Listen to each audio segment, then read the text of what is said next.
Mein Name ist Lisa Halk, ich bin 27 Jahre alt, ich wohne in Köln, ich studiere hier auch. Seit ich 11 bin, bin ich an kreisrundem Haarausfall erkrankt. Das ist eine Autoimmunerkrankung. Und mir sind dann mit 11 alle Haare ausgefallen. Erst in so kleine runden Stellen und nachher waren die dann alle weg, sodass ich zwischen 11 und 15 keine Haare hatte. Dann hatte ich wieder Haare und seit ich jetzt 20 bin, also seit 7 Jahren, bin ich jetzt wieder komplett kahl am ganzen Körper. Ich habe mich entschlossen, Turbane zu tragen oder Kopftücher zu tragen oder Tücher zu tragen, weil mir die Farben gut gefielen, weil ich das oft auch einfach kalt finde, ganz ohne zu laufen oder zu heiß, eins von beiden. Und ich mich doch auch mit Glatze sehr verletzlich fühle. Und das ist eine absolut intime Situation für mich. Und ich mag eben auch die Kombination aus so einem bunten Tuch und dann eben auch ein paar schönen Ohrringen. Und irgendwie ist das jetzt so zu meinem Markenzeichen geworden. Anfang dieses Jahres ist es so gewesen, dass ich zunehmend eben Mut gefasst habe, nur noch mit Turban auf die Straße zu gehen und die Perücke zu Hause zu lassen. Die Reaktionen auf den Turban, die sind sehr unterschiedlich. Es wird immer geblickt, entweder fasziniert oder auch mal sehr mitleidig. Der Klassiker ist natürlich, dass man denkt, dass ich schwer an Krebs erkrankt bin. Sehr schlimm finde ich persönlich oder sehr übergriffig, wenn Leute meinen, mir Tipps geben zu müssen, wie ich umzugehen habe mit meiner Gesundheit. Ich meine, wenn man mich anblickt, das sage ich öfter gerne, dann sieht man, dass ich eigentlich aussehe wie ein frisch gepflückter Pfirsich. Ich habe in dem Sinne keine Schmerzen. Ich fühle mich auch nicht in dem Sinne krank und mache eigentlich alles das, was andere junge Menschen in meinem Alter auch machen. Es gibt Kinder, die mich unglaublich gerne betrachten und ihren Spaß dann auch haben mit meinen großen Ohrringen oder die mich zum Beispiel für berühmte Astronautinnen halten. Solche Situationen sind immer sehr spaßig.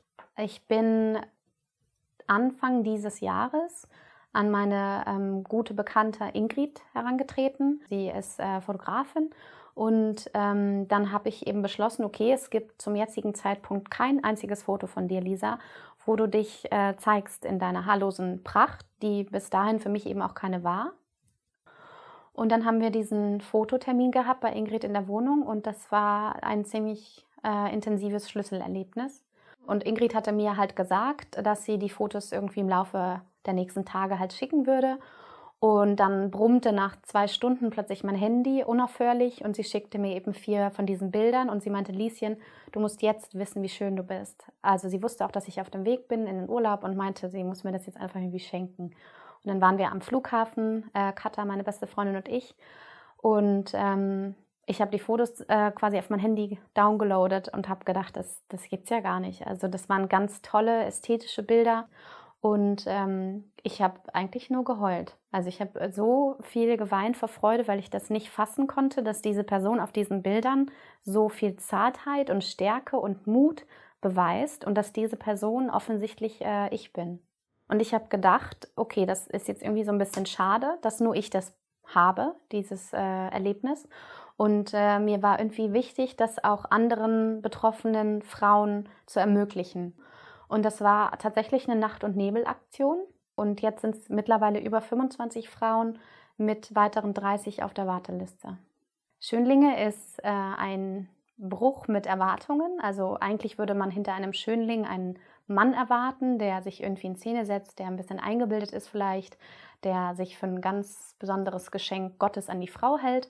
Und tatsächlich verbirgt sich hinter Schönlinge aber eine 25-köpfige Frauengruppe ohne Haare.